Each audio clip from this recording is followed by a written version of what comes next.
How to set up your character in Blockman Go. Hi guys, it's Mikran from Gamers Tech. Today I am going to guide you how to set up your character in Blockman Go. Setting up your character in Blockman Go is quite easy. So without any delay, let's start the video. Open Blockman Go. Launch the game on your mobile device. Access character customization. On the main screen, look for your avatar or profile icon or button labeled customize or wardrobe. Edit appearance. Choose different options to customize your character's look. Clothing. Select outfits, accessories or themed costume. Hair and face. Adjust hairstyle, facial features and expression.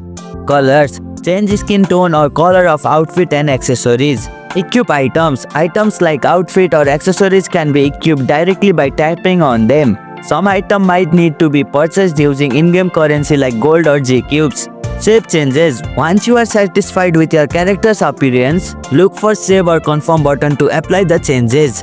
And here you go, it's done. That's how you can set up your character in Blockman Go. If you liked our video, press the thumbs up and share button. If you have any question, comment down below and don't forget to subscribe the channel for more tutorials.